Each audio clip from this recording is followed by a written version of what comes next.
Bismillahirrahmanirrahim. Assalamualaikum warahmatullahi wabarakatuh. Salam. Waalaikumsalam. Oke, Alhamdulillah, Bapak-Bapak, setiap satu semester sekali ya kita silaturahmi secara virtual di ruang Zoom ya Pak ya. Pak Budi, Pak Irman. Alhamdulillah, Pak. Alhamdulillah. Oke, Oke, Bapak Ibu di room 9 ini, nah di sini ada 6 dosen yang akan mempresentasikan hasil dari diseminasi pengabdian kepada masyarakat. Nah, di sini ada Pak Insinyur Irman Ansari, MM, ya, sudah hadir Bapak. Kemudian Bapak Mufid Fatur Rahman, STMT, apakah sudah hadir?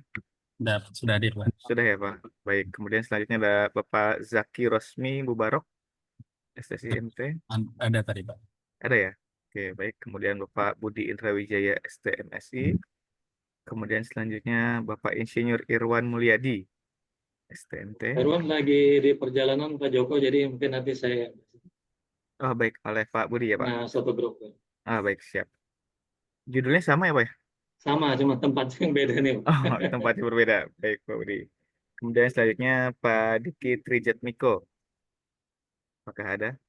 Bapak izin saya yang mewakili. Oke, siap, Mbak Susia dan Jim Letus.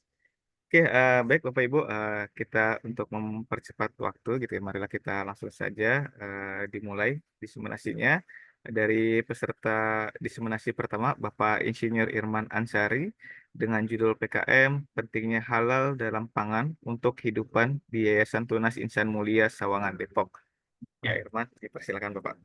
ya, makasih Pak Joko. Baik Bapak. Saya screen, Pak ya. Baik Pak.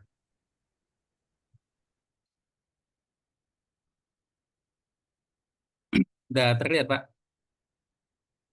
Masih proses Pak.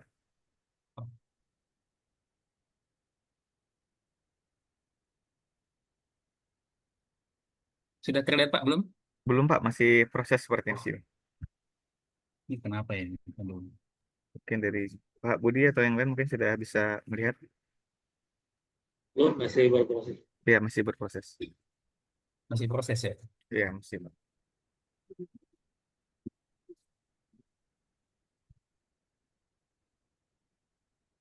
Nah, Alhamdulillah. Udah, Pak. Sudah Pak, tinggal di Oke, Pak. Baik. slideshow-nya Pak. Ya, terima kasih, Pak. Baik, saya akan coba menjelaskan terkait dengan kegiatan PKM terkait dengan penyuluhan produk halal dalam pangan di Yayasan Tunas Insan Mulia Sawangan Depok yang kita laksanakan pada tanggal 24 ya, 24 Juni yang lalu, Pak. Latar belakangnya adalah menyangkut masalah halal ini, pemahaman masyarakat tentang halal ini kelihatannya masih belum belum serius gitu ya. Bahkan ada hal yang sepertinya ini produk halal tapi produk haram tapi terkategori mereka katakan halal disebabkan karena satu dan hal. Nah, kemudian kedua adalah ini merupakan kewajiban agama yang semua orang, khususnya Islam, harus paham tentang hal ini. Jadi, bisa dalam menjalankan syariat Islam dengan baik. Yang tadi saya sebutkan, kita laksanakan tanggal 25 Juni yang lalu. Metodenya adalah berupa penyuluhan, penjelasan, presentasi kepada siswa yang ada di yayasan.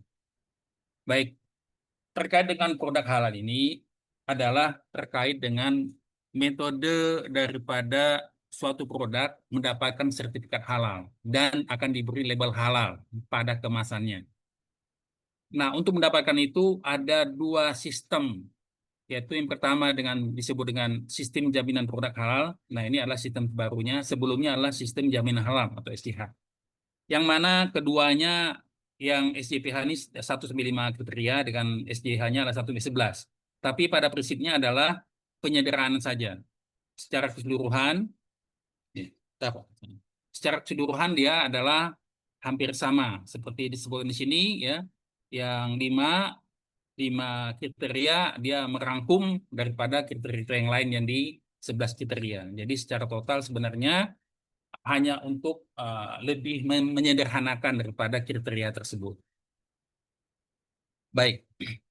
Selanjutnya terkait dengan produk halal, ini ada poin-poin yang harus diperhatikan. Ya, yang pertama harus diperhatikan menyangkut masalah bahan. Jadi untuk mendapatkan daripada produk halal itu ada 3 poin paling utama. Yang lain adalah menyangkut masalah prosedural. Tapi di dalam pelaksanaannya ada 3 poin utama, yaitu bahan, fasilitas atau proses dalam produksi produk halal, dan produknya itu sendiri. Jadi ada 3 poin ini yang menjadi fokus di kita untuk mendapatkan label halal. Yang pertama adalah kriteria, baik itu bahan utama maupun bahan pendukung, itu tidak boleh terkontaminasi dengan bahan halal. Dan ini banyak poin-poin yang merupakan fatwa daripada MUI, seperti contohnya misalnya GMO, jika G-nya bukan berasal dari manusia dan hewan, itu haram gitu. Dan banyak lagi poin-poin yang lainnya yang kalau saya sebutkan mungkin bisa lebih daripada 15 menit, Pak. Jadi saya rangkum poin-poinnya saja. Contoh lagi misalnya kepiting, ini halal asalkan tidak berbahaya dan lain sebagainya. Kemudian kriteria bahannya, baik bahan baku, bahan tambahan, bahan penolong, dan sebagainya, harus memenuhi beberapa kriteria. Pertama adalah memenuhi kriteria terkait dengan asal-usul penggunaannya. Jadi harus tahu menyangkut masalah asal-usul bahan bakunya gimana nih. Bahannya tidak boleh berasal dari bahan haram dan seterusnya. Kemudian harus ada persyaratan cukup berupa dokumen pendukung.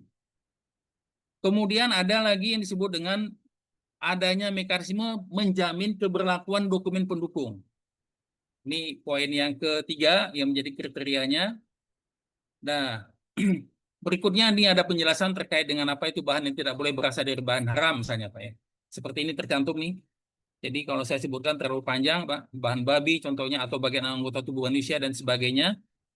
Kemudian kedua adalah tidak boleh tercampur dengan bahan najis atau bahan haram, dan juga bahan tidak boleh dihasilkan dari fasilitas produksi yang juga digunakan untuk buat produk yang menggunakan babi atau turunannya. Kemudian yang 1C, bahan merupakan produk mikrobial harus memenuhi persyaratan. Jadi untuk mendapatkan produk mikrobial harus ada syaratnya. Nah, ini diperbolehkan menggunakan bahan haram najis asal bukan dari babi. Ini jika diperoleh dari pemisahan dengan media dan ada pencucian secara syar'i. Berikutnya adalah alkohol etanol ini harus memenuhi persyaratan. Misalnya di sini tidak boleh berasal dari khamar. Kalau dari khamar itu termasuk kategori haram. Sedangkan yang lainnya masih kategori bisa dikatakan halal. Berikutnya saya lompat, Pak, biar agak cepat ininya. Ini termasuk juga yang lainnya adalah bahan untuk produk luar. Harus memenuhi persyaratan juga. Kemudian kriteria bahan kedua adalah kecukupan dokumen. Jadi dokumen dibagi menjadi 3.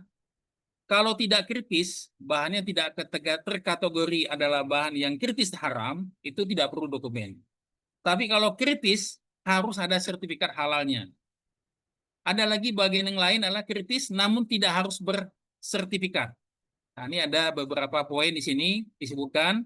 Kalau yang kritis namun tidak harus bersertifikat, misalnya adalah ini misalnya flavonoid dari campuran essential oil, soya dan sebagainya. Contohnya seperti itu, Pak. Nah, berikutnya diberikan contoh beberapa bahan yang tidak kritis berupa dokumennya. Nah, kemudian ini juga ada contoh-contohnya bahan kritis tapi harus dilengkapi dengan sertifikat halal seperti bahan turunan hewan dan seterusnya. Ini adalah jenis dokumen pendukung tadi.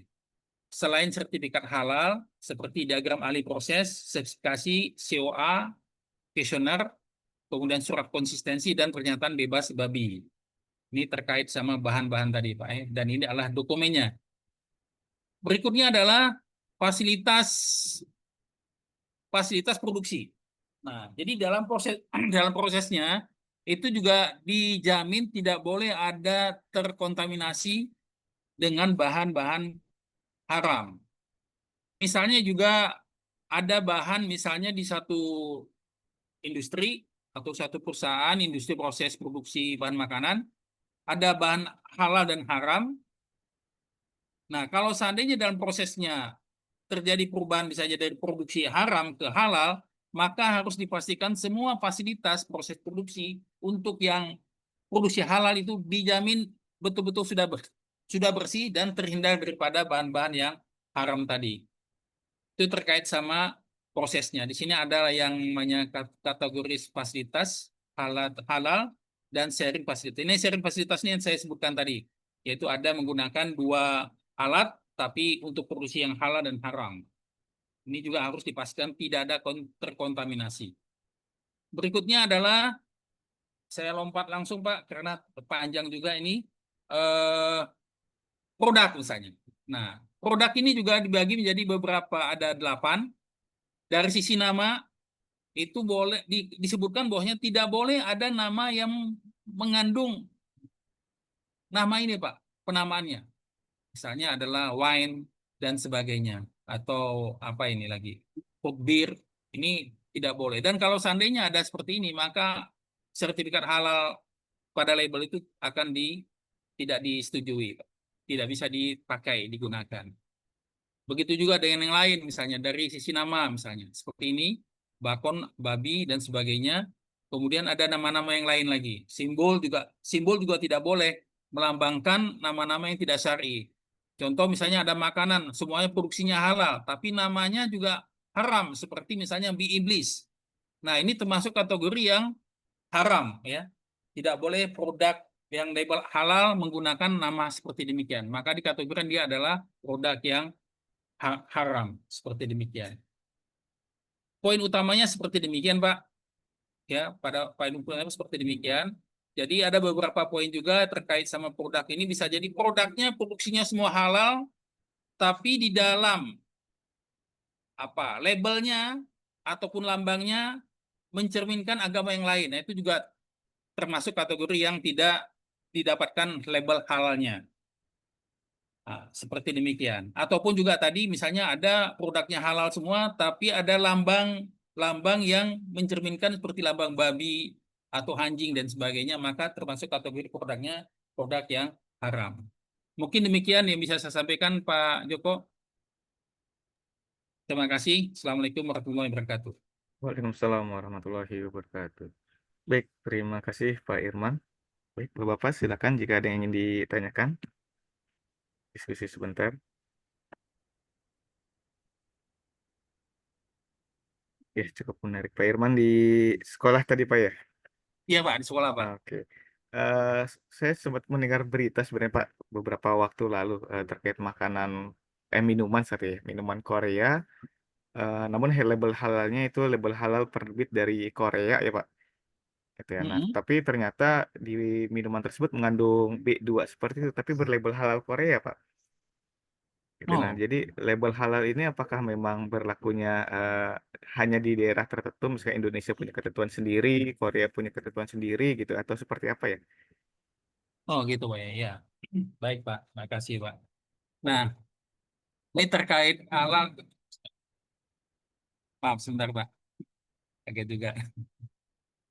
Nah, terkait dengan label halal ini yang kita sampaikan ini adalah berdasarkan daripada syarat yang ditetapkan oleh MUI, Pak ya. MUI. Nah, jadi dalam hal ini sudah menjadi fatwa dari MUI, yaitu Majelis Ulama Indonesia.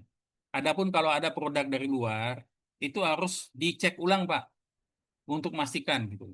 Contoh misalnya tadi dari Korea, dinyatakan halal, tapi dasarnya dari mana halal? Poin ini juga harus dipastikan lagi sama pihak apa Badan POM, Pak ya, terkait dengan hal tersebut. Jadi kita ambil contoh lagi yang lain, contohnya Pak, misalnya ada di daerah Solo itu semua produknya disebutkan halal itu, tapi ternyata dalam pelaksanaannya ditemukan juga yang haram. Tapi untuk ini produk yang langsung apa, ada proses pembelian masak langsung ya, jadi tidak ada labelingnya, tidak ada seperti demikian. Jadi pada prinsipnya adalah yang kita sebutkan di sini adalah standar daripada yang ditetapkan MUI dan harusnya itu mencakup seluruh dunia, Pak. Nah, kalau seandainya halal dari Korea seperti demikian, itu akan dipertanyakan juga, benarkah itu halal yang sungguhnya yang sebenarnya? Betul kan beberapa waktu lalu ya, itu sempat viral juga kan ya yang minuman mengandung B2 berlabel halal Korea, bukan halal Indonesia, halal Korea tetapi. Nah, itu dia. Berarti mempunyai standar masing-masing gitu ya seperti ya setiap negara Ya, ya. makanya Pak tadi saya katakan tadi bahwasanya, ya harusnya sih masalah halal ini kan masalah agama, Pak ya. Betul. Agama itu kan global itu. Iya. Nah, kita balik lagi kalau bicara masalah Korea, pertama menyangkut masalah sumber daya manusianya juga. Di Korea kan Ya, agama yang Muslim juga sangat tidak minoritas. banyak gitu loh. Bisa jadi pemahaman pengetahuan tentang produk halal atau tentang masalah keagamaan juga mungkin belum belum meluas lah Pak. Sehingga bisa jadi hal seperti demikian bisa jadi lolos dari yang dikategorikan halal tadi Ah, untuk MUI Pak. Jadi kalau menurut saya seperti demikian. baik, Jadi Pak. Oke, baik, Pak Mungkin Irman. Hmm. tambahan sedikit Pak Joko. Oh, boleh, Pak Budi. Silakan, Nah, Pak. karena ini kan temanya sama sebenarnya dengan Oh iya. cuma tempatnya saja yang beda. Oh iya, betul, Pak. Jadi setiap produk baik makanan, minuman terutama yang masuk ke Indonesia yang diperdagangkan itu harus ada persetujuan atau label dari itu BPDJH yang tadi disampaikan itu dengan Hmm, sertifikasi dari Kementerian Agama. Nah, kalau seandainya ada sertifikasi dari luar negeri terkait dengan halal, itu boleh, tapi dengan catatan sudah ada kesepakatan antara kesepakatan bersama maksudnya ya, Pak, terkait dengan halal itu untuk dari lembaga sertifikasi luar negeri dengan yang ada di Kementerian Agama itu, PJH tadi. Jadi kalau oh, seandainya itu sudah ada, itu baru boleh. Tapi kalau ada pengecualian juga tadi yang disampaikan kalau produknya itu di dalam produknya itu bahan bakunya itu terkait dengan ada yang haramnya ya itu nggak boleh. oke. Baik, artinya antara kesepakatan negara gitu ya, Pak ya. Iya, itu kan biasanya kan ada pertemuan, ada pembahasan terkait mungkin produk-produk tertentu, ini kandungannya apa dan lain sebagainya. Itu kan pasti dibahas ya kalau seandainya sudah ada kesepakatan antar lembaga dari luar dan yang ada di dalam negeri itu biasanya gitu, Hmm. Pak. Nah, baik, baik. Terima kasih, Pak Budi. Oke, terima kasih Pak Irman Ya, atas terima kasih Pak. presentasi dan diseminasinya. Pak, saya langsung meluncur ke tempat lain Pak, karena Baik, ada Pak. penelitian juga. Oh, Terima siap, kasih Bapak. Pak. Terima Pak kasih, Joko, Pak makasih. Irman. Assalamualaikum Pak. Waalaikumsalam warahmatullahi wabarakatuh. Baik, yang selanjutnya itu adalah Bapak Mufid Fatur Rahman STMT dengan tema pembuatan yogurt menggunakan kombinasi susu, air leri dengan starter tangkai cabai. Ya, mohon izin yang akan diwakilkan oleh Mbak Sucia ya. Baik, Iya, Bapak. terima kasih Mbak Sucia. Dipersilakan. Yang mana? Yang PPT? Iya. Enggak, PDF aja. PDF mana ya? Ini sih sama aja tau. Sama aja. Benar. Ih, gimana caranya? Oh,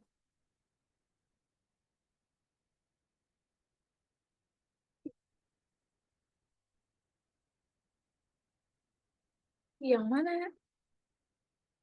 Ini udah nggak sih? Bentar. Bapak maaf, udah kelihatan belum ya?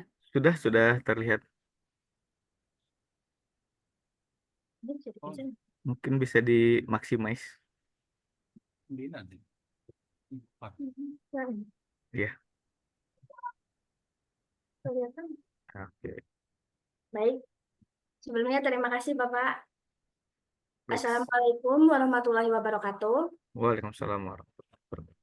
Selamat sore Bapak dosen sekalian.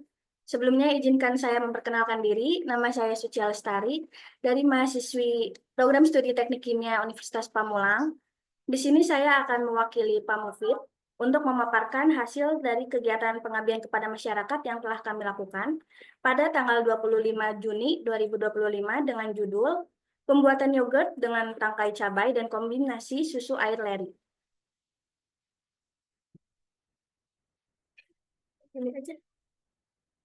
Yang pertama di sini kami memaparkan apa itu yogurt. Yogurt adalah susu yang dibuat melalui fermentasi bakteri. Nah, selanjutnya kami juga memaparkan apa itu fermentasi dan apa saja manfaat konsumsi yogurt.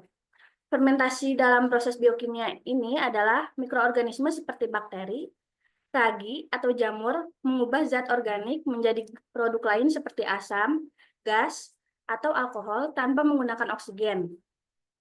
Nah, dalam proses fermentasi susu untuk membuat yogurt sendiri di sini terdapat dua bakteri baik, yaitu Lactobacillus bulgaricus dan Streptococcus thermophilus.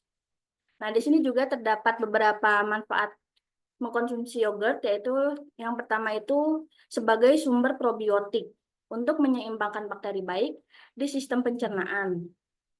Nah, di sini juga terdapat beberapa gambar yang artinya yogurt dapat meningkatkan pencernaan, dapat meningkatkan daya tubuh kita, serta mengurangi risiko infeksi saluran pencernaan dan pernapasan, dan juga dapat menjaga kesehatan jantung. Selanjutnya di sini adalah kendala utama yang biasa kita temui ketika mencari ketika akan membuat yogurt. Di sini yaitu sulit menemukan susu segar karena mahal.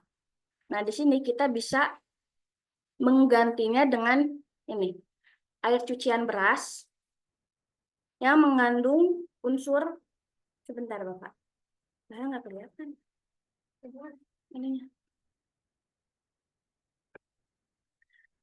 Air cucian beras yang mengandung unsur 80%, vitamin B1, terus 70% vitamin B3, 90% vitamin B6, 50% mangan, 50% fosfor, 60% zat besi, dan 100% serat dan asam lemak esensial.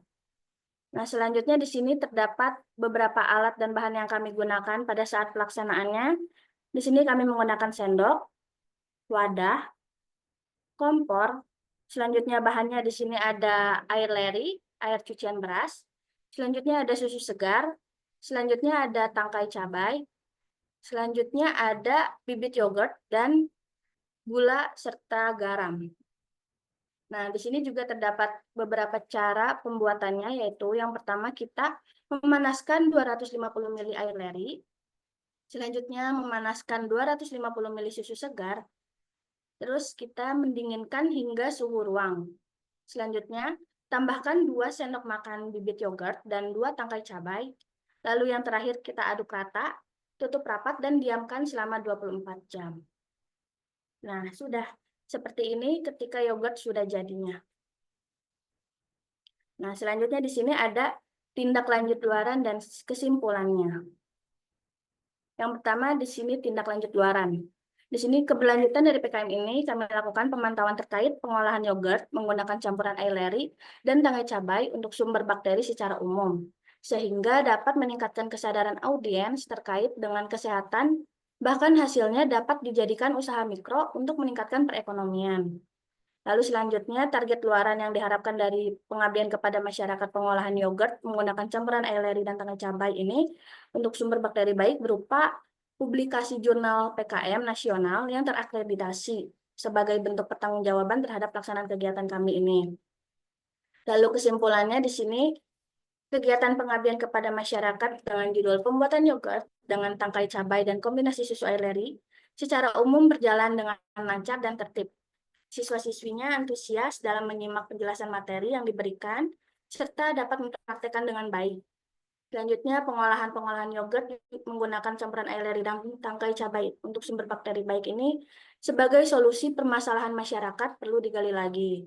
Selanjutnya, diharapkan berlanjut pada peluang usaha yang sangat menjanjikan karena setiap rumah tangga menghasilkan air leri dalam pengolahan beras sebagai bahan pokok pangan. Nah, selanjutnya di sini ada beberapa foto kegiatan saat kami melakukan prakteknya di sini. Mungkin itu saja dari saya. Sekian dan terima kasih. Assalamualaikum warahmatullahi wabarakatuh. Waalaikumsalam warahmatullahi wabarakatuh. Baik, Mbak Suci ya. Bapak dosen ada yang ditanyakan?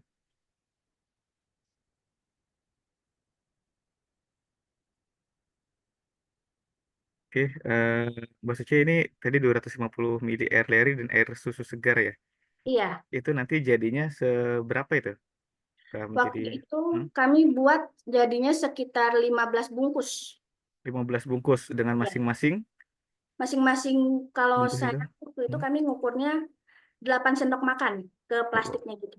8 sendok makan. Ada penyusutan ya di dalamnya ya? Enggak ada. Oh, nggak ada. Oh, benar seperti itu jadinya ya. Iya. Oke, kemudian apakah ada kriteria khusus mengenai tangkai cabai yang digunakan? Mungkin untuk tangkai cabainya kita menggunakan yang segar.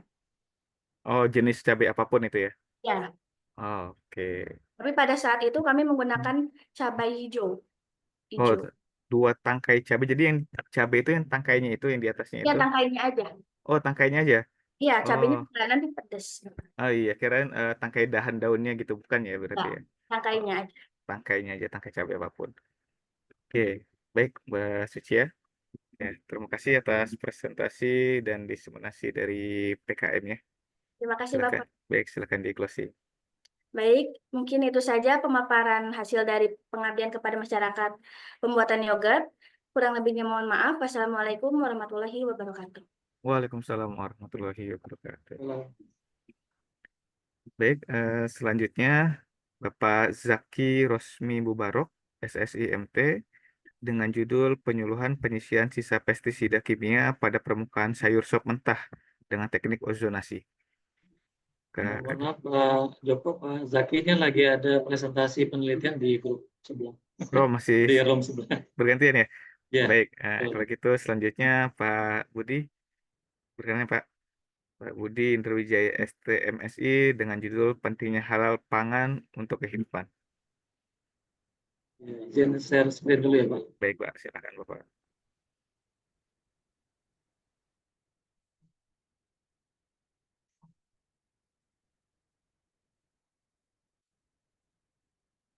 Sudah terlihat Pak Joko. Sudah Pak, sudah terlihat. Ya, baik. Assalamualaikum warahmatullahi wabarakatuh. Waalaikumsalam Terima warahmatullahi kasih wabarakatuh. kesempatannya buat Pak Joko dan rekan yang hadir pada hari ini. Intinya sebenarnya apa judulnya ini sama dengan yang disampaikan Pak Irman tadi terkait dengan pentingnya halal pangan bagi kehidupan, tetapi tempatnya saja yang berbeda untuk pelaksanaannya. Ini melaksanakan PKM kemarin di SMK Paramarta di Jombang, Ciputat pada tanggal 22 Mei sebulan sebelum kegiatan di Tunas Mulia tadi. Kemudian ini yang tadi disampaikan Pak Irman terkait dengan SJH dan SJPH. Jadi kalau SJH itu ada 11 kriteria, jadi jaminan halal dan sistem jaminan produk halal. Jadi kalau kita bisa buatkan dalam misalkan diagram begitu ya. Jadi SJH ini sebenarnya bagian dari SJPH Pak.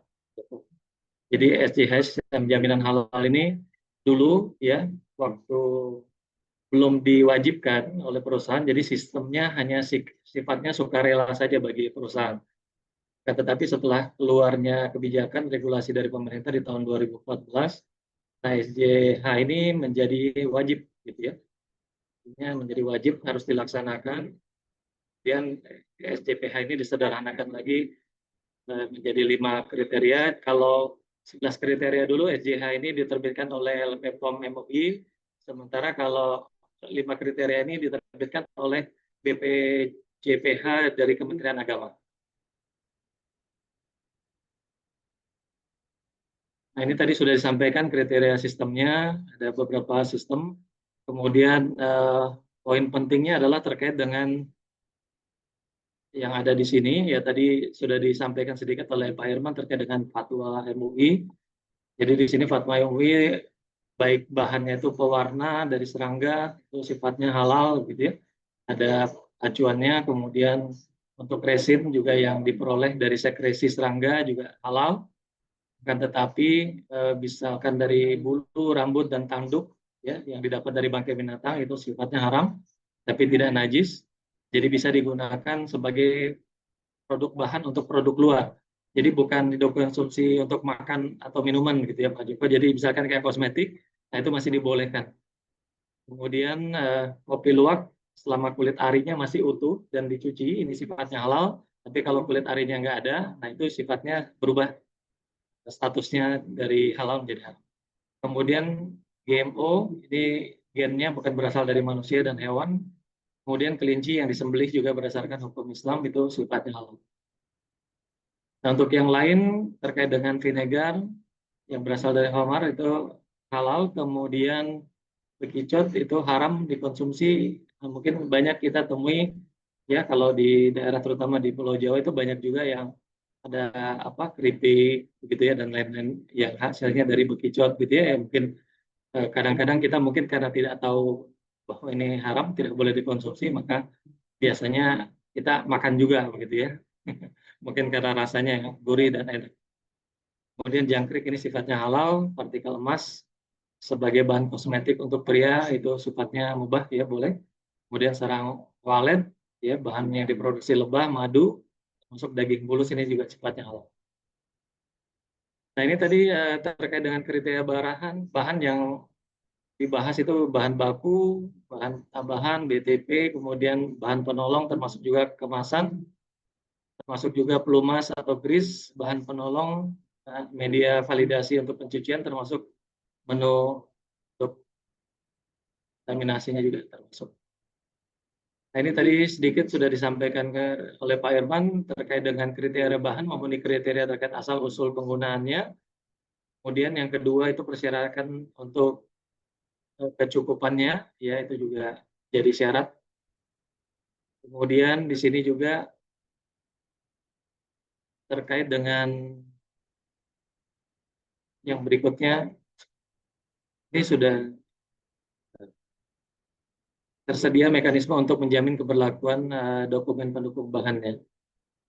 Kemudian untuk kriteria bahan yang pertama itu bahan tidak boleh berasal dari bahan yang haram. Sudah disampaikan seperti misalkan ada babi dan produk turunannya, kemudian bagian dari anggota tubuh seperti rambut, ya, kemudian ada alis dan sebagainya, gitu ya. Termasuk juga hammer, minuman beralkohol, ini juga berbagai jenis arak, ya, angciu, mirin, ya, biasanya juga untuk masak. Kemudian hasil samping dari hammer, ya, dari pemisahan fisik. Kemudian ada darah, bangkai hewan, termasuk juga hewan lain yang diharamkan, seperti buaya, kodok, ya. Nah ini bahan bebas dari kontaminasi haram atau najis. Jadi bahan itu tidak boleh bercampur dengan bahan najis atau haram, kemudian tidak boleh dihasilkan dari fasilitas produksi yang juga digunakan untuk membuat produk yang menggunakan babi atau turunannya sebagai salah satu bahannya. Kemudian bahan yang merupakan produk mikrobial harus memenuhi persyaratan. Di sini produk mikrobial misalkan jika diperoleh tanpa pemisahan dari media, misalkan kecap, yaitu harus halal untuk medianya. Kemudian untuk diperoleh dari hasil pemisahan, tapi medianya tidak ada pencucian yang syar'i, misalkan probiotik, itu juga harus halal untuk persyaratan medianya. Kemudian untuk proses pemisahan, di sini media bahan pencucian secara syar'i harus ada. Nah, ini diperbolehkan menggunakan bahan haram dan najis asal bukan dari babi, golongan babi tadi. Ini adalah alkohol atau etanol yang tadi sudah disampaikan. Kemudian ini adalah untuk produk luar tadi yang terkait dengan kosmetik tadi. Jadi bisa digunakan kosmetik, obat dan jamu, ya, krim wajah, salep gitu ya untuk obat luarnya. Jadi kemudian contoh bahan yang dapat digunakan untuk produk luar, misalkan plasenta hewan yang halal, kemudian bulu, rambut, dan tanduk dari bangkai hewan halal, itu termasuk yang tidak disembelih secara syar'i, tentu saja itu termasuk golongan untuk haram untuk dikonsumsi, walaupun dia tidak najis golongannya. Kemudian kecukupan dokumen ini terkait dengan titik kritis dan harus bersertifikat dan kritis tapi tidak memiliki sertifikat, tadi sudah disampaikan. Kemudian ini terkait dengan bahan kritis yang harus dilengkapi, terkait dengan sertifikasi MUI, kemudian sertifikat halal yang diakui oleh MUI, termasuk juga sertifikat halal untuk distribusinya. Nah, di sini bahan kritis namun tidak harus bersertifikat halal, jadi harus diterbitkan oleh produsen bahan. Jadi bahan bakunya apa, itu ada produsen yang harus menerbitkan terkait dengan sertifikat halalnya. Kemudian harus memuat informasi sumber bahan, semua bahan kritis yang digunakan, sehingga status kehalalan dapat ditentukan. Nah ini untuk terkait dengan jenis dokumen yang dibutuhkan untuk sertifikasi halal, itu melibatkan terkait dengan diagram alur proses produksinya, kemudian bagaimana spesifikasinya, kemudian harus ada juga Certificate of Analysis-nya, COA-nya, terkait dengan dokumen itu kandungannya apa saja, begitu ya. Kemudian kuesioner halalnya juga harus ada, masuk pernyataan bebas babi itu juga penting. Kemudian surat konsistensi terkait dengan produsen bahan level 1, terkait dengan konsistensi penggunaan bahan level 2 untuk bahan. Ini dokumen pendukungnya harus jelas. Kemudian terkait dengan mekanismenya, nah ini fasilitas produksinya, kemudian kontak langsung maupun kontak tidak langsung. Di sini fasilitas tidak kontak dengan bahan produk. Kemudian ini yang tadi gambaran disampaikan oleh Pak Irman, cuplatkan sedikit terkait dengan ini ya, produk penamaan simbol dan bentuk tertentu kayak root beer, es krim ya, kemudian bir 0% alkohol itu kan sering kita dengar juga. Itu sifatnya semuanya haram ya. Kemudian kayak nama produk tidak menggunakan nama babi dan anjing serta turunan. Jadi seperti misal bacon ya, ham, kemudian ada churro ya, dalam bahasa Cina misalkan hotdog itu juga tidak boleh. Kemudian yang boleh itu seperti yang telah menjadi tradisi atau urf, dan dipastikan tidak mengandung bahan yang diharamkan, bakso, bakmi, bakpia, dan seterusnya, yang biasa kita konsumsi. Kemudian tadi terkait dengan simbol, lambang, penamaan, nah ini juga tadi sudah disampaikan bahwa kalau nama-namanya seperti ini itu nggak boleh sebenarnya gitu ya. Nah, cuman karena kita biasanya lihat, wah ini kayaknya unik nih namanya gitu ya. Jadi biasanya ini fatwa dari MUI itu tidak dibolehkan. Kemudian terkait dengan simbol lambang yang ini ya, terkait dengan coklat, ada tulisan Valentine, kemudian Santa Claus, kue Natal. Nah ini tidak diperbolehkan juga. Kemudian di kemasan luar ya, produk itu diperbolehkan ada tulisan Selamat Natal, Selamat Valentine, itu dibolehkan, hanya saja dari yang menjual produknya ini perlu menyampaikan ya, perlu menyampaikan, karena biasanya yang beli ini kan kebanyakan karena kita mayoritas muslim, ini kan orang muslim ya, agamanya Islam. Jadi biasanya harus menyampaikan terkait dengan apakah peruntukannya buat apa gitu ya. Nah, ini sampaikan juga bahwa kalau ini peruntukannya untuk yang non muslim, kalau seandainya dia non muslim dan ditunjukkan dengan KTP-nya itu boleh ya, diperbolehkan dengan catatan tadi. Tapi kalau dia muslim itu biasanya nggak boleh. Jadi harus dijelaskan dengan jelas bagi penjualnya. Dan yang lain terkait dengan gambar ya, ini babi atau anjing ya, ini kalau spesifik untuk menunjukkan bahwa dia babi atau anjing ya, gambar seperti ini, nah itu tidak dibolehkan gitu ya. Tapi kalau dia tidak spesifik, artinya gambar kemasannya itu fokus utamanya bukan terkait dengan hewan tersebut seperti yang dicontohkan bagian bawah, misalkan ada taman ya dan lain sebagainya, kemudian anjing dan babi itu hanya sebagai hiasan kecil ya. Nah, itu masih diperbolehkan untuk yang itu. Jadi kalau yang pertama, yang di awal di atas ini kan spesifiknya itu terlihat bahwa hewan itu adalah yang ditonjolkan sebagai fokus utama. Mungkin itu Pak Joko. Jadi kalau lei juga, lei ini lei yang dari luar negeri ya Pak Joko. Jadi bukan yang lei beredar di kita seperti yang saat ini kita konsumsi, itu halal sifatnya semuanya. Tapi kalau yang seperti ini ada tulisan di situ smoky bacon ya, sudah jelas itu pasti tidak dibolehkan. Ini beberapa dokumentasi terkait dengan apa PKM-nya. Demikian Pak Joko yang bisa disampaikan. Lebih kurangnya mohon maaf. Assalamualaikum warahmatullahi wabarakatuh. Waalaikumsalam warahmatullahi wabarakatuh. Baik, Pak Budi. Itu yang Lays tadi produk Indonesia atau bukan ya, Pak? Bukan Pak. Oh, Jadi kalau bukan. yang produk itu produk luar Pak. Oh, produk luar sama namanya sama gitu ya. Kalau yang di Indonesia, insya Allah aman Pak. Insya Allah aman. Gitu. Jadi bukan memang produk Indonesia ya. Ya. Oke, baik, ada yang ingin didiskusikan, Pak Mufid, Pak Suci ya.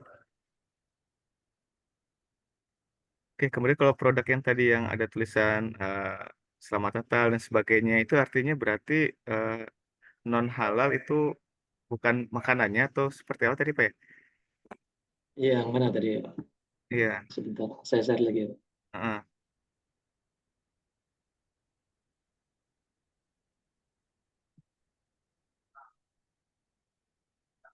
Sudah terlihat Pak? Sudah, Pak. Tadi kan ada yang coklat itu di bawah tuh ya. Tapi tidak boleh menuliskan di covernya, gitu, di disknya.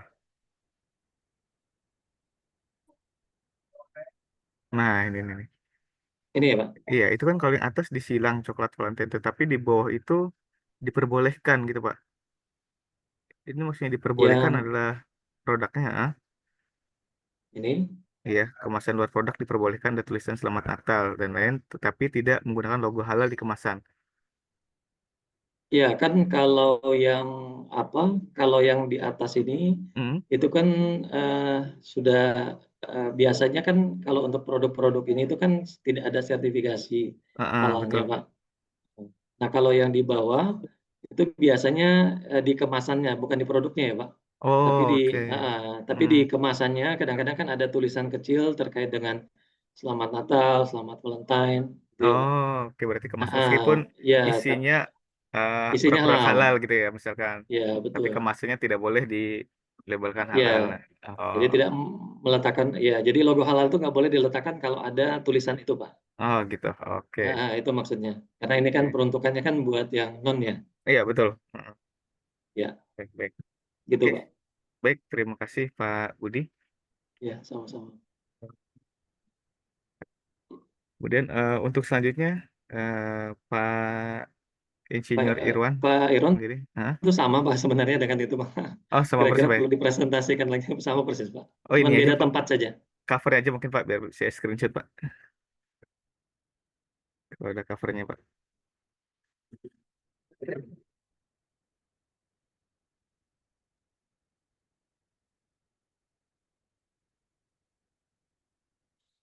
Oh, warga RW ini ya. Baik, saya screenshot dulu Pak.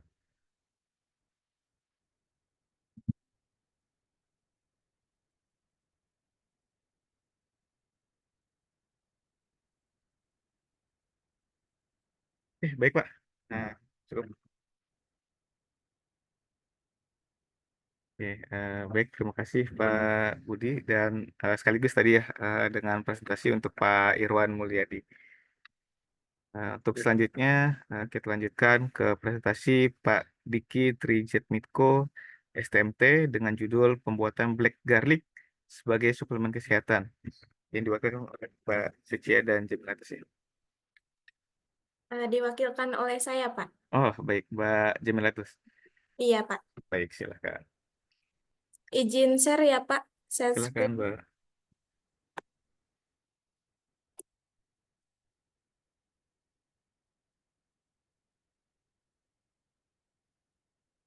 Assalamualaikum warahmatullahi wabarakatuh. Waalaikumsalam warahmatullahi wabarakatuh. Selamat sore, Bapak sekalian. Eh, Mohon izin, perkenalkan saya Jamilatus Hadiah, mahasiswa Teknik Kimia semester 4. Saya mewakili Bapak Diki Trijatmiko STMT untuk menyampaikan hasil desiminasi dari kegiatan yang telah kami lakukan. Jadi untuk kemarin tuh kita membuat black garlic sebagai suplemen kesehatan di Tunas Insan Mulia. Untuk pembuatan black garlic itu ada bahan alami, yaitu bawang putih yang bermanfaat bagi kesehatan. Dengan proses fermentasi bawang putih dapat diubah menjadi black garlic, rasanya lebih manis, tidak menyengat, dan kandungan antioksidannya meningkat. Sayangnya masih banyak masyarakat yang belum mengetahui cara membuatnya. Karena itu pelatihan ini dilaksanakan untuk mengenalkan metode pembuatan black garlic yang mudah dilakukan di rumah. Tujuannya untuk membekali masyarakat agar mampu membuat black garlic secara mandiri dengan menggunakan alat sederhana. Untuk manfaatnya itu yang pertama ada menjaga gula darah, melindungi sel tubuh, mengurangi resiko penyakit jantung, melindungi kesehatan otak, meningkatkan kekebalan, melawan kanker, melindungi kesehatan hati, dan menurunkan kolesterol. Untuk prosedur pembuatannya itu yang pertama ada bahan dan alat. Untuk bahannya itu ada bawang putih, eh, ada bawang putih yang biasa, ada bawang putih tunggal. Yang kedua itu ada tisu wajah dan yang ketiga alatnya berupa Magicom. Untuk cara pembuatannya itu yang pertama lapisi si wadah Magicom ini dengan tisu kurang lebih 5 atau 6 lembar, lalu ratakan. Yang kedua ada pilih bawang putih atau putih tunggal yang akan digunakan. Yang ketiga itu letakkan si bawang putihnya secara merata. Yang keempat, ulangi seterusnya dari 1 sampai dengan 3 sampai seluruh bawang itu habis. Yang kelima itu tutup Magicom dan setel dalam mode warm. Yang keenam itu biarkan selama 14 sampai dengan 20 hari. Jadi difermentasi. Yang ketujuh itu keluarkan black garlic yang telah dibuat, lalu dinginkan secara alami. Lalu black garlic siap dikonsumsi. Agar lebih awet, black garlicnya itu dapat disimpan di dalam kulkas. Untuk keberlanjutan dari PKM ini adalah peserta dapat mempraktikkan kembali ilmu yang telah diperoleh secara mandiri. Materi yang disampaikan telah dirancang agar mudah dipahami dan juga diterapkan, sehingga siswa dan siswi ini mampu maupun masyarakat dapat mengembangkan keterampilan tersebut secara berkelanjutan dalam kehidupan sehari-harinya. Untuk target luaran yang diharapkan dari PKM pembuatan black garlic sebagai suplemen kesehatan itu dapat berupa publikasi jurnal PKM nasional yang terakreditasi sebagai bentuk pertanggungjawaban terhadap pelaksanaan kegiatannya. Untuk kesimpulannya, ini kegiatan pengabdian kepada masyarakat dengan judul pelatihan pembuatan black garlic sebagai suplemen kesehatan secara umum berjalan dengan lancar dan tertib. Para siswa dan siswi menunjukkan antusias yang sangat tinggi saat menyimak materi yang telah disampaikan. Proses pembuatan black garlic tidak rumit dan bisa dilakukan oleh siapa saja. Hasilnya memiliki manfaat yang tinggi untuk kesehatan serta potensi sebagai produk bernilai ekonomi. Pelatihan ini membuka peluang baru di bidang pangan sehat dan kewirausahaannya. Adapun dokumentasinya sebagai berikut. Mungkin demikian yang saya sampaikan, kurang lebihnya mohon maaf. Terima kasih, Pak. Baik, terima kasih Mbak Jemiratus. Oke, Bapak-bapak yang ingin didiskusikan ditanyakan. Pak Abdurrahman mungkin ada yang ditanyakan. Oh, lanjut aja. Nah, iya. Oke, Mbak Jemilatus, ini tadi bawang putih biasa dan bawang putih tunggal berbeda ya? Iya, Bawang cuma putih, hah? eh, sebenarnya sama, Mm-mm. cuma di ininya aja Pak, di jumlahnya aja. Kan Di kalau bawang putih yang biasa itu banyak. Oh, satu siung gitu Iya, maksudnya. siung, iya, betul. Oh, yang tunggal itu yang siung. Biasa itu yang satuan seperti itu. Iya Pak, Oke. Kemudian yang kedua tadi tisunya diperlapis berarti ya? Satu baris, dipenuhin bawang, dilapisin tisu lagi gitu. iya Pak. Oke, di mode warm 21 hari. Eh, 14 sampai 20 hari. 14 sampai 20 hari. Iya, Itu nggak masalah ya, maksudnya nggak kering tisunya dan sebagainya. enggak Pak. Soalnya fungsi tisunya itu untuk menjaga kelembapan Tisu dari kering kan ya? iya tisu tisu kering. Oh, tisu kering. Oh, Iya, oke, kemudian kalau setelah 14 hari, di sini kan ada 14 sampai 20 hari. iya. Nah, apakah 14 hari dicek dulu, 15 hari dicek gitu, atau Iya Pak, dicek oh dulu sampai jadi hitam. sampai jadi hitam? Oh, Iya, berarti ngecek manual aja sampai hitam gitu ya? iya, Oke, 14 hari nonstop di mode warm. iya Pak. Oh, oke, siap. Nggak bisa masak nasi berarti ya. Oke, baik Mbak Jamilatus. Terima kasih atas presentasinya. Silahkan di closing. Iya Pak. Terima kasih atas waktu dan perhatiannya. Kurang lebihnya mohon maaf. Wassalamualaikum warahmatullahi wabarakatuh. Waalaikumsalam warahmatullahi wabarakatuh. Baik, untuk selanjutnya itu adalah Pak Zaki Rosmi Mubarok, SSIMT, dengan judul PKM Penyuluhan Penyisian Sisa Pestisida Kimia pada Permukaan Sayur Sop Mentah dengan Teknik Ozonasi. Baik, Pak. Assalamualaikum warahmatullahi wabarakatuh. Waalaikumsalam warahmatullahi wabarakatuh. Selamat sore, Bapak Ibu semuanya yang ada di sini. Saya izin share screen ya, Pak. Silakan Pak.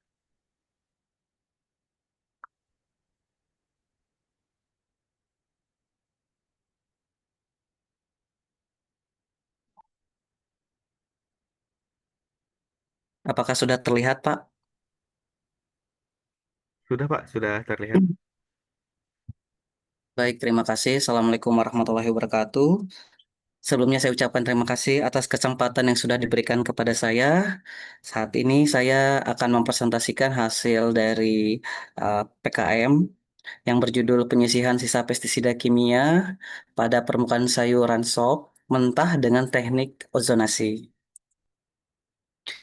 Sebagaimana kita ketahui, pestisida kimia ini sangat berbahaya sekali apabila terkonsumsi oleh tubuh manusia, di mana pestisida ini sangat meningkat penggunaannya jika dilihat dari tren BPS, penggunaan pestisida di tahun ke tahun itu semakin bertambah, sehingga dikhawatirkan jika penyucian ataupun saat kita memasak ataupun saat pembersihan sayur-sayuran tersebut tidak efisien, maka dikhawatirkan akan terakumulasi di dalam tubuh dan akan menyebabkan beberapa efek termasuk sulit bernapas, alergi, bahkan kematian.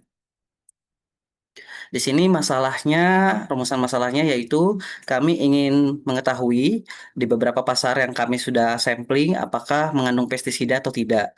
Kemudian kami ozonasi sayuran-sayuran tersebut dan kemudian selanjutnya terakhir kami akan memaparkan di eh, masyarakat. Dan di sini target kami adalah SMA 2 Mei, yaitu mahasiswa siswa kelas 1, 2, dan 3. Di sini tujuannya adalah mentransfer pengetahuan, kemudian menumbuhkan kesadaran tentang bahan kimia pestisida, dan yang terakhir adalah kami ingin memberitahukan bahwa ada alternatif lain untuk mengkonsumsi sayuran sehat dengan menggunakan teknik ozonasi.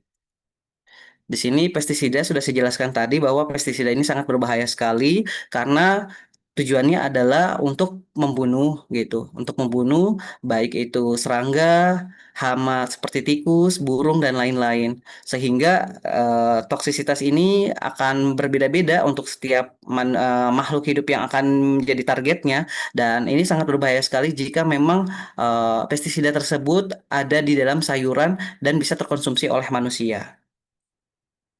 Di sini ada berbagai macam pestisida, itu ada insektisida, fungisida, dan lain-lain. Bisa dilihat bahwa semuanya adalah tujuannya adalah untuk membunuh si target. Di sini akibat dari pestisida apa saja? Yang pertama ada iritasi, keracunan, hingga penyakit kanker dan bahkan kematian. Di sini kami coba mencari alternatif bagaimana caranya untuk membersihkan sisa-sisa pestisida pada sayur-sayuran tersebut. Yang pertama yaitu dengan menggunakan ozonasi. Di sini ozonasinya kami buat sendiri di dan kami meragakan semua alat-alat ini di SMA 2 Mei Tangerang. Di sini kami membeli brokoli, sawi putih, bayam, kangkung, kol, dan pakcoy. Sebelumnya kami memang menulisnya sayur sop, tapi ketika kami di pasar kemarin, itu kami tidak menemukan sayur sop yang bagus, yang fresh, sehingga kami memilih beberapa sayur-sayuran yang menurut kami cukup layak untuk kami presentasikan. Dari hasil tersebut, kita sudah lihat bahwa hasilnya semua sayur-sayuran yang kami beli itu tidak berbuih, artinya negatif dan tidak mengandung pestisida. Berikut adalah foto-foto dokumentasi di SMA 2 Mei Ciputat. Dan berikut hasil dari kuesioner yang sudah kita berikan, di mana topiknya dan hasil yang lain di atas 80%, di mana kami bisa menyimpulkan bahwa materi, topik, dan penyampaian juga menurut kami sudah cukup baik. Dan sebelumnya juga ada guru yang mencoba untuk membeli ozonasi dengan komersial, bukan bukan dari kami. Kemudian dia mencoba di rumah, ternyata memang hasilnya seperti berbeda begitu. Apakah itu hanya sugesti saja? Namun memang beberapa orang pun yang sudah kami berikan penyuluhan itu juga ada dampak positifnya begitu dengan menggunakan teknik ozonasi ini untuk pencucian dari sayur-sayuran tersebut. Berikut adalah salah satu dokumentasi yang ada di SMA 2 Mei, di mana kami melihat peserta sangat excited dan memang banyak bertanya juga terkait dengan ozonasi tersebut. Terima kasih.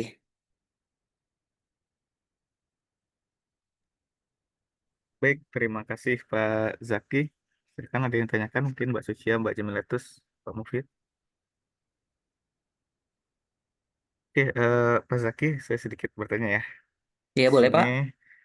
kalau misalkan sayuran yang ada apa pestisidanya itu sebenarnya bisa kita deteksi secara visual atau enggak ya? Oke, secara visual karena pestisida ini adalah berupa sisa ya Pak. Hmm? Sisa itu artinya sebenarnya sudah dibersihkan di eh, orang yang menjual itu, di tempat orang yang menjual. Namun ketika kita terima, begitu kita tidak bisa melihat secara visualnya Pak, karena sisa ya, gitu. Hmm. Dan memang bentuknya itu sudah dalam bentuk mikro begitu Pak, sudah terserap di beberapa permukaan sayuran, gitu. Jadi sulit sekali kita identifikasi secara visual. Oke, baik. Tapi kalau artinya masih dari petani langsung mungkin bisa terdeteksi ya, terlihat ya. Ya, karena pestisida ini banyak macamnya, Pak, dan Hmm. kebanyakan itu memang bentuknya larutan, sehingga akan Hmm. terserap oleh permukaan dari sayuran Hmm. tersebut. Oke, baik. Kemudian kalau dari ozonasi ini seperti pompa gitu ya, Pak? Iya, ini namanya corona discharge, Pak. Jadi Chlorodiscus, corona ha? discharge ini adalah kita ada plasmatron. Kalau Bapak Hmm. lihat di samping sini ada Hmm. aerator, ada plasmatron dan lain-lain. Nah, Hmm. di sini plasmatron ini akan membangkitkan energi yang sangat tinggi sekali di dalam corona discharge. Dan nanti oksigen dari aerator ini akan masuk sebagai supply di inputnya. Kemudian Hmm. hasilnya adalah O3 atau ozon, begitu, Pak. Jadi Oh. memang di sini adalah menggunakan voltage yang sangat tinggi sekali begitu dan panas hanya dalam waktu hitungan detik itu apa plasmatronnya sangat panas sekali Hmm. ya. Baik. Berarti pencuciannya juga tidak lama ya, Pak ya? Kebetulan memang ini sudah banyak yang menggunakan Pak ya, Hah? sudah banyak menggunakan dan memang kebetulan saya juga expert di bidang ini, di Hmm. penelitian saya S2 juga sudah pernah menggunakan, Wah, jadi sebenarnya masih familiar Pak seperti itu. familiar. Oke, siap. Oke, terima kasih Pak Zaki. Iya Pak, Oke, sama-sama. bisa di closing mungkin Pak Zaki. Baik, terima kasih semuanya Bapak Ibu. Semoga presentasi hari ini bisa memberikan sedikit ilmu yang saya sudah berikan kepada Bapak Ibu semua. Semoga bermanfaat. Terima kasih. Assalamualaikum warahmatullahi wabarakatuh. Waalaikumsalam warahmatullahi wabarakatuh. Baik, Bapak, Ibu, dengan berakhirnya presentasi dari Pak Zaki, maka di room ini, di room 9, semua peserta sudah mempresentasikan hasil dan mendiseminasikan hasil daripada pengabdian kepada masyarakatnya. Ya, terdapat tadi 6 dosen yang mempresentasikan hasilnya. Oke, baik, kita akhiri eh, di room ini ya untuk diseminasi ini dengan mengucapkan hamdalah. Alhamdulillahirrahmanirrahim. Sebelumnya saya ucapkan terima kasih kepada semuanya. Silakan bisa live dari ruang Zoom ini. Terima kasih. Wassalamualaikum warahmatullahi wabarakatuh. Waalaikumsalam. Terima kasih banyak, Pak. Baik, silakan.